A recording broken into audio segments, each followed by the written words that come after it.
Hello guys, ഞാൻ ഇന്ന് ഇവിടെ ഉണ്ടാക്കാൻ പോകുന്നത് ചിക്കൻ മന്തിയാണ്. അപ്പോൾ അതിന് വേണ്ടി ഞാൻ ഈ റൈസാണ് ഉപയോഗിക്കുന്നത്. ഫസ്റ്റ് ടൈമാണ് കേട്ടോ ഞാൻ മന്തി ഉണ്ടാക്കുന്നത്. ബിരിയാണിയൊക്കെ ഉണ്ടാക്കിയിട്ടുണ്ട് ഈ റൈസ് കൊണ്ട്.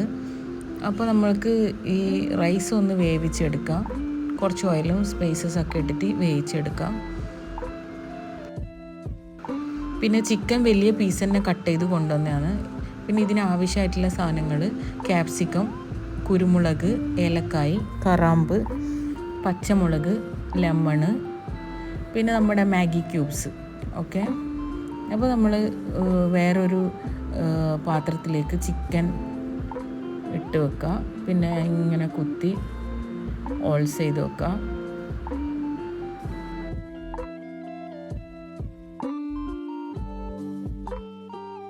പിന്നെ നമ്മുടെ ഈ ഐറ്റംസൊക്കെ ഇതിലേക്ക് ഇടുക.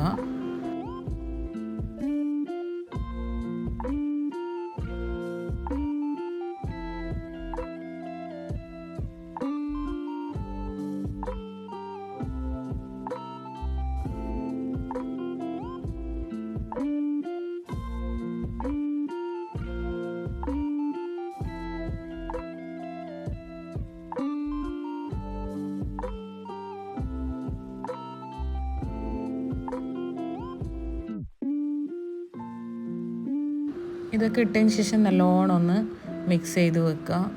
കുറച്ച് കളറിടുക. അതെനിക്ക് മിസ്റ്റേക്ക് വന്നുപോയി. ഇങ്ങനെ ഇട്ടത് കൊണ്ട് എല്ലായിടത്തും പിന്നീട് നോക്കുമ്പം കളറായിട്ടില്ല. പിന്നെ കുറച്ച് സൺഫ്ലവർ ഓയിലാണ് ഒഴിച്ചത്. ഞാൻ കളറിട്ട് എല്ലായിടത്തും മിക്സ് ആയിട്ടില്ല.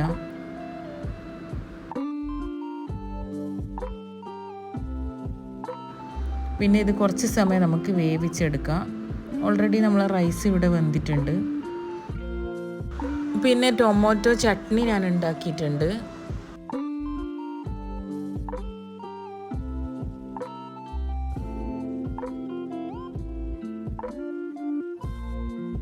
പിന്നെ കുറച്ച് മൈനേഴ്സ് ഉണ്ടാക്കി.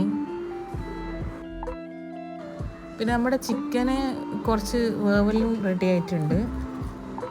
അതുപോലെ നമ്മളെ റൈസും ഞാൻ വെള്ളമൊക്കെ ഊറ്റി വെച്ചതാണ്.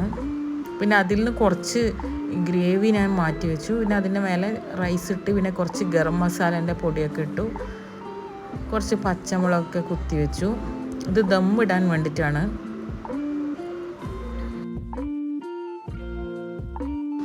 പിന്നെ നമ്മുടെ ആ ഗ്രേവി കുറച്ചുണ്ടായത് അത് ഞാൻ ഒഴിച്ചു. പിന്നെ ദം ഇടാൻ വേണ്ടിയിട്ട് ഒരു 10-15 മിനിറ്റ് ദമ്മാക്കി വെച്ചു. അങ്ങനെ നമ്മുടെ മന്തി റൈസ് റെഡി ആയിട്ടുണ്ട് ഗൈസ്. കുഴപ്പമില്ല, നല്ല ടേസ്റ്റാണ്. എല്ലാവരും ട്രൈ ചെയ്ത് നോക്കണം.